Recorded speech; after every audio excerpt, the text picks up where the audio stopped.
अस्सलाम वालेकुम, I am clinical dietitian Ayesha Nasir and I work at holistic care. आज की इस वीडियो में हम डिस्कस करेंगे एथराइटिस के हवाले से कि एथराइटिस को लेकर डाइटरी मैनेजमेंट क्या होनी चाहिए।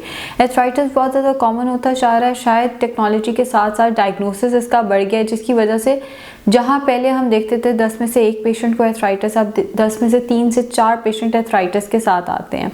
सबसे पहले अगर आपका एथराइटिस डायग्नोज होता है तो जो चीज़ आपने ध्यान में रखनी है वो है आपका वेट नहीं बढ़ना चाहिए। अगर वज़न बढ़ता है तो आपके घुटनों पे, आपके पाँव पे ज़ोर ज़्यादा पड़ता है, जिसकी वजह से एथराइटिस ख़राब हो सकता है। ख़राब इन अ सेंस कि उसकी तकलीफ़ बढ़ सकती है। एथराइटिस ऑटो इम्यून डिजीज़ है जो शायद कभी ठीक नहीं होता। बेहतर ओपिनियन एक रिमेटोलॉजिस्ट दे सकता है इस चीज़ पे। जो मेरी प्रैक्टिस में मैंने देखा है कि एथराइटिस मोस्ट केसेस में ठीक तो कभी नहीं होता, लेकिन मैनेज हो सकता है। बहुत सारे लोग एथराइटिस से बिल्कुल इफेक्ट नहीं होते और बहुत सारे लोगों की पूरी ज़िंदगी एथराइटिस की वजह से बहुत ज़्यादा इफेक्ट हो जाती है। अब एथराइटिस के साथ हमने डाइटरी मैनेजमेंट क्या करनी है कि इसकी तकलीफ़ को कम किया जा सके। सबसे पहले वेट लॉस करें। दूसरी चीज़ है अलसी का इस्तेमाल करें, क्योंकि अलसी एंटी इन्फ्लेमेटरी प्रॉपर्टीज़ रखती है। अलसी को इस्तेमाल करते हुए बहुत सारे लोग गलती करते हैं, इसका पाउडर इस्तेमाल करने लग जाते हैं, इसकी रोटी बना के इस्तेमाल करने लग जाते हैं।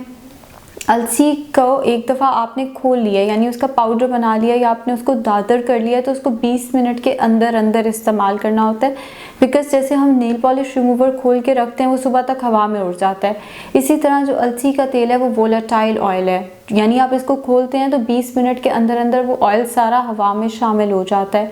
आपने इसको ग्राइंड तो बिल्कुल नहीं करना, क्योंकि ग्राइंड करने से वही ऑयल सारा ब्लेंडर के प्लेट पे लग के ज़ाया हो जाएगा। आपने इसको दादर करके सलाद पे या दही के साथ विदिन 20 मिनट्स खा लेना है।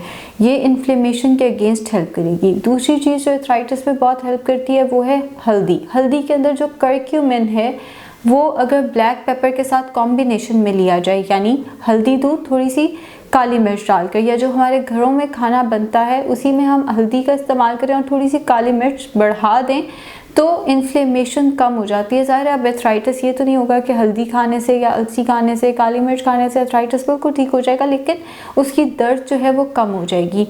जितने हॉट बेवरेजेस आ जाते हैं, जैसे इवन हमारे घरों में जो चाय बनती है, देसी चाय हो गई, अगर आप वेट लॉस करना चाहते हैं तो कम दूध वाली चाय हो गई, या ये ग्रीन टी हो गई, कॉफ़ी वगैरह, ये एथराइटिस में हेल्प इसलिए करते हैं। जितना आप गर्म फ्लूइड लेंगे एथराइटिस के अगेंस्ट उतनी हेल्प मिलेगी, ये दर्दों को उतना कम करेगा।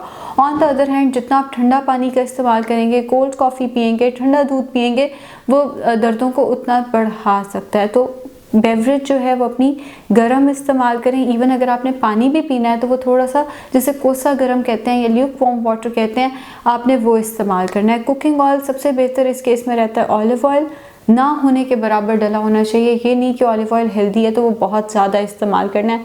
हाँ, नाश्ते के लिए आप देसी घी या कोकोनट ऑयल या मक्खन का, घर के बने मक्खन का भी इस्तेमाल कर सकते हैं, मगर ना होने के बराबर मक्खन और ये सारी चीज़ें आपने इस्तेमाल करनी है। ऑयल कम से कम होना चाहिए।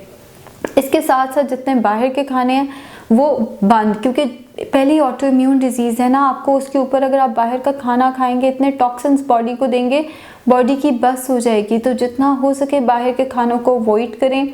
एक बहुत बैलेंस डाइट के साथ बहुत सारे लोग बहुत अच्छे तरीके से एथराइटिस को मैनेज करते हैं कि आप उनको देख के कह ही नहीं सकते इन्हें कोई मसला चल रहा है, और वो ये कहेंगे हमें तो कभी दर्द नहीं हुई। लेकिन बहुत सारे लोग ऐसे आते हैं जो सही मैनेज नहीं कर पाते, बाहर का खाना ज़्यादा खा लेंगे या कुछ ऐसा खा लेंगे जो एथराइटिस को फ्लेयर अप कर देगा, जिसकी वजह से फिर जब वो सुबह सो के उठते हैं तो उनको काफ़ी देर मूव ही नहीं किया जा रहा होता, इतनी वो तकलीफ़ में होते हैं। फिर ये जो लेमन होता है या ये जो ऑरेंजेस होते हैं, ग्रेप फ्रूट होता है, विटामिन सी, ये इम्यूनिटी बूस्टर्स हैं, इनका इस्तेमाल कम से कम करना है, क्योंकि आपका ऑटो इम्यून डिजीज़ है, आप इम्यूनोसप्रेसेंट्स में हैं। तो विटामिन सी यानी लीमू का इस्तेमाल, ऑरेंजेस का इस्तेमाल, अमरूद का इस्तेमाल, अनार का इस्तेमाल कम करें, लेकिन कम से कम। सबसे बेहतर ये रहेगा कि सेब या एक छोटी कटोरी में जितना पपाया आता है आप उसका इस्तेमाल कर लें, या अगर आपको बहुत ज़्यादा फ्रूट चाट पसंद है तो आप फ्रूट चाट बना के उसमें केले, सेब ज़रा ज़्यादा डाल दें, और ये जो विटामिन सी वाले फ्रूट्स हैं ये थोड़े कम डालें, ऊपर कोई जूस नहीं डालना। शुक्रिया।